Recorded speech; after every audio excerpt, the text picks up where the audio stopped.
Yes, I'm Javier Torres, a technical manager here at Airbus Crisa. Before going into the details of this webinar, I want to give a brief introduction of the main goals of the PPU. Our goal was to develop a new power processing unit. A power processing unit is the unit that it's in charge of conditioning the power that we are using for the thruster of the spacecraft. And we want to do a profound redesign of our previous models so we can be more competitive in the market. So we are improving the performances, we are including new functionality, and we are also reducing the cost of this unit.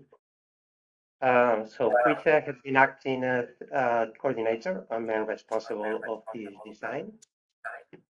Along this webinar, I want to give you a brief overview of how is the development of electronic equipment like this one. From the perspective of a system engineer, that's basically the role that I have here in the company. So you can see on top the classical life cycle of a project for a space application, from the conceptual studies to the deployment and operation in flight. In the PPU, we have been focusing in these intermediate states where we have developed an engineering model that has allowed us to validate our design and consolidate it for the next stages, the flight production. In all these projects, start with the capture of the requirements. Here I have grouped them in three main categories. On one side, we have the mission requirement. These are the requirements that comes from the specific operation of our unit in a mission. Here for the PPU, we have defined a generic mission for telecom applications, where we have an operation of 15 years in orbit. We are considering geostationary orbits, so we need to consider all the environment that we are going to see in this kind of orbits. We also need to be able to provide different operating modes for all duration maneuver, station keeping of the satellite in orbit, and so on. And also important to consider the requirement related to the different launchers with the vibration that we may see during these states. Then we have the system requirements. These are the requirements that are going to make sure that our unit is compatible with the rest of the satellite. Here, of course, it's especially important the requirements that are related with the thruster. Our main focus in the PPU has been the Reach2X thruster. It is one of the main grid ion thrusters in the European market. But also here we have all the requirements related to the spacecraft and the platform. We have been working with our colleagues from Airbus, Defense and Space. So one of the main requirements that we have here to be compatible with the platforms that we are considering is the integration of the radio frequency unit inside the PPU. The radio frequency unit is a specific unit that is needed for radio frequency thrusters, and it's usually located outside the PPU, but here in this project, we are bringing it outside to have a more compact design with both units and easier to allocate in the platform. Here we will also have requirements like compatibility with power rods, with communication links, how much power we can deliver to the platform, and so on. Then we also have our internal requirements, our Airbus Crisa requirements. Here we have one set of requirements that are coming for our business analysis. So we have our own internal cost target. We also want a unit that is compatible with different types of thrusters, not only the Reach2X. We are doing this because for us it's important to have a low non-recurrent cost when we are working with different clients and different missions. And also, of course, we will have all the requirements that are going to allow us to manufacture the unit according to our own standards. I want to highlight that during the requirement phase, we need to consider that not all the requirements are going to be fixed, that there is always room for improvement, and it's important to discuss them with our clients so we can achieve the best possible solution. In parallel with the definition of the requirements, we need to define our architecture. How is the solution that we want to implement? For complex units like this one, like a PPU, it's important to define what are the parameters that we want to optimize. This is going to allow us to compare different solutions and choose the best one. We made trade-offs, like you can see here on the right side of the screen, where we are comparing our mass, the cost, the production time, the efficiency of different solutions to choose the best one. Here, it's important to identify what are the critical requirements that we are going to have in our design. These are the requirements that are really going to drive the design. Some of them cannot be negotiated and we must implement it. Like, for example, here, the inclusion of the radio frequency generator inside the unit. But other requirements can have a big impact. For example, what are the failure mode that we need to consider, how much power we can dissipate to the platform, how much shield on the spacecraft is given us. These ones, sometimes we start from a generic requirement, and then we can optimize it with our clients to find out a solution. During this phase, it's important also to identify the risks. The risk analysis is not only going to help us select the solution, but also is going to give us an overview of how our development is going to look like in the future. In the PPU, we have finally arrived at this architecture that you can see here on the screen, where we have two generic modules, one that we call FTCM. This is the model where we are going to have the main controller of the PPU, the brain of the PPU that is going to perform all the high-level tasks. And also we have here some generic power supplies for cathodes and for all the electronics that is needed for the fluid control regulation. Also here we are generating all the auxiliary supplies that I use inside the unit for the other modules. Then we have what we have called the PHV module.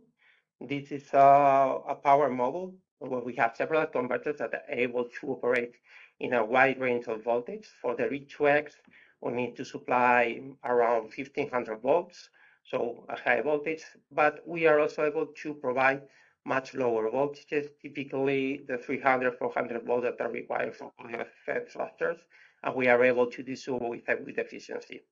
Each model is able to provide around between 2 or 3 kilowatts, depending on the operating conditions. And finally, our unit is going to have a specific model for a specific thruster in the PPU. Here, we are allocating all the other supplies that are needed for the V2X, meaning the accelerator grid supply and the new radio frequency generator that we are including. Once we have the architecture defined, we start with the flow down of all the requirements.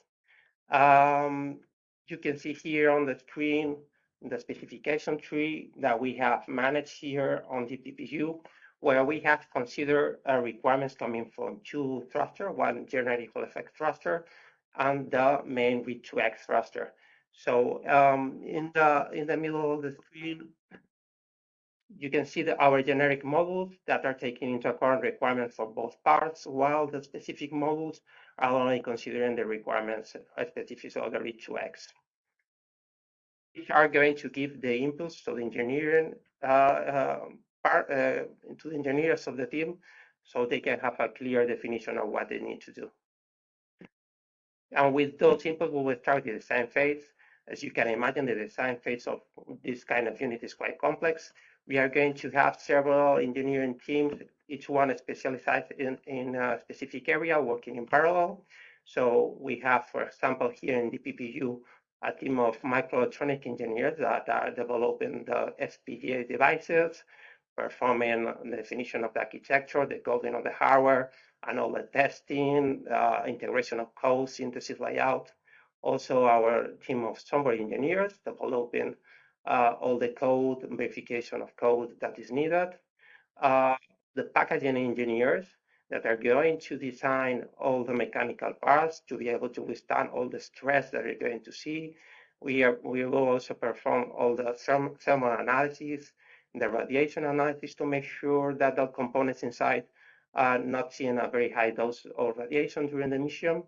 And of course, all the electrical design. Here, we usually start with some preliminary analysis, like power budgets, surface budgets, functional simulation.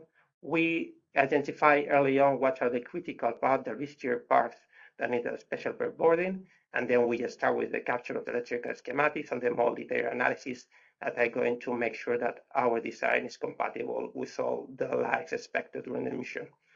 And in parallel, at this stage, we start with also the engineering activities. we define our test strategy. We identify the test means that are necessary, and we design every test mean, including software and hardware that is needed to validate finally the design. Some examples, for example, for the breadboarding, in the PPU, we have manufactured and tested several breadboards. Here on the left side, you can see a breadboard that we have used to validate one of the converter topologies that we are using. In the middle, a specific breadboard that we have used to validate high voltage assemblies. And on the right, for example, a breadboard that we have used to validate one component to see its performance through its lifetime. The breadboarding is mainly used to reduce the risk of the development and to validate things that are difficult to predict through simulation. Some of the analysis that we perform here, some examples, for example, thermal analysis, where we analyze different load cases and we make sure that all the components inside are within the temperature range that they withstand. Some mechanical analysis with different vibration modes. For example, we do this kind of simulations for the electrical bar, where we vary all the parameters of the component, and we check that statistically we are compliant with the requirements that we need. Once the design is complete, we start with the manufacturing. Here in the PPU, we have manufacturing engineer model. The process is not as rigorous as for a flight model, but nevertheless, our engineer models are quite representative of flight because we want to reduce the risk of the flight production. So the model that we have built is representative in terms of functionality. We have the same electrical design that we are going to use in flight, the same type of components, but with a lower quality, the same packaging, mechanical design, and the same PCB design. Then we will go into the test phase. The test depends a lot of the model and this usage that we want to give to that model. For an engineer model, we have performed characterization tests where we look into the very details of the behavior of the design, like analyzing the switching waveform, the stability of the converters, all the small timings for the digital parts. After that, we have performed integration of the different models to check that we have a correct compatibility between all the different devices. We have 4 FPGAs in our unit, plus the software running, so we have to check that everything operates correctly together. But this is for an engineer model, but in case we were manufacturing a qualification of a model, the test is much more extensive. We will go into tests like vibration, shock, vacuum testing, thermal testing, EMC compatibility, and so on. Finally, in this, especially for this type of product, where we have a thruster that is very difficult to predict, it's very important the integration of the full system, what we call the coupling test. The thruster has plasma state that is difficult to predict, so it's highly recommendable to do this stage. In the PPU, we have a step 1, a step before that, and we are performing a coupling test with the thruster simulator that is providing most of the functionality of the thruster. The full system is composed of the main PPU plus a prototype for the radio frequency generator that has been developed by the university and FRASA, plus a quite complex harness that we will talk about it later that is connecting this radio frequency generator with a thruster. Just to end, so you can have an overview of the achievement that we have succeed here in the PPU. We have achieved the target of mass volume reduction that we have at the very beginning.